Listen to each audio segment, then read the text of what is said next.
गुलाबराव पाटीलजी बोला. अध्यक्ष महोदय, या सभागृहामध्ये अशी काही रीत झालेली आहे. मागच्या काळामध्ये एमआयएमचे आमदार या ठिकाणी म्हटले होते की इस देश में रहना होगा तो वंदे मातरम कहना होगा, तर त्यावेळेस त्यांनी म्हटलं की आम्ही वंदे मातरम म्हणणार नाही. या लोकांनी काय षडयंत्र रचलेलं आहे की हिंदुस्थानामध्ये राहायचं, इथं मुलं पैदा करायची, इथली हवा घ्यायची आणि औरंगजेबाची या ठिकाणी पुष्टी करायची. अध्यक्ष महोदय, अशा लोकांना या सभागृहामध्ये बसण्याचा अधिकार नाहीये.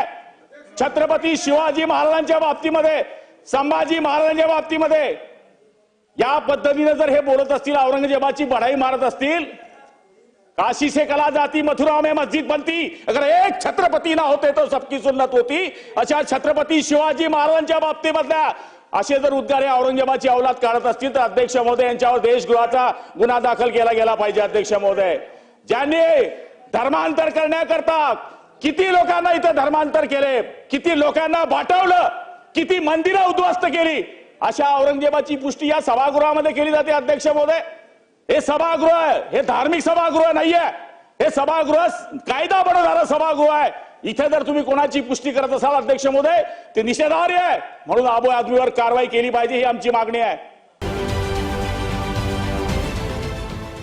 देश विदेशातील प्रत्येक घडामोडींचे लाईव्ह अपडेट मिळवण्यासाठी आता साम टीव्हीच्या सर्व सोशल मीडिया प्लॅटफॉर्मला लाईक, फॉलो आणि सबस्क्राईब करा.